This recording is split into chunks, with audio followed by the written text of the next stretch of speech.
software, this is the first interface that we are going to see. I'm using Photoshop 2020 in this tutorial. You might have different versions and this interface might look different for you. This whole interface is based on two main buttons. One is the create new button and the other is open button.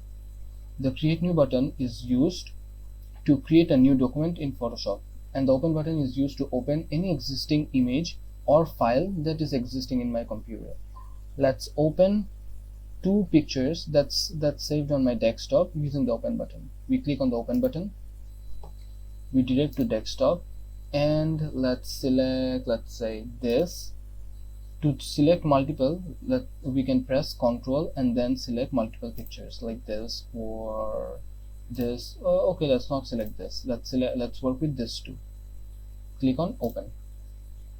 The pictures are opened side by side in tabs, and we can circle through them using this tab button here. Now let's do one thing.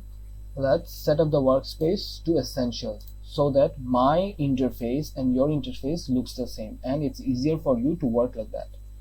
Now let's see how to open a new document in Photoshop.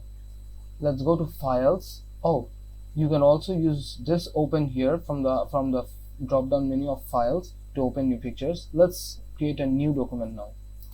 Let's click on new, and here are set of a lot of default presets. For example, if you are making something for the TV, you can make it on 180p, or if you want something to print on A4 paper, you can select A4 or A3, or this whole list keeps on going. There are print presets, there are art and illustration presets, there are web presets, there are mobile presets, there are film and video presets. This whole list keeps on going. For the time being, let's select HDTV. The resolution, it's okay if it's 72, because these are digital products. We are creating digital posters, so a resolution of 72 is more than enough. But if you are trying to print something out, then the resolution should be 200 or 300.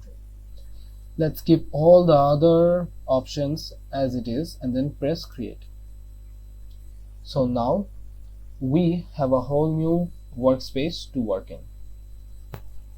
In the next video, we are going to talk about this layer panel and how does this layer panel work.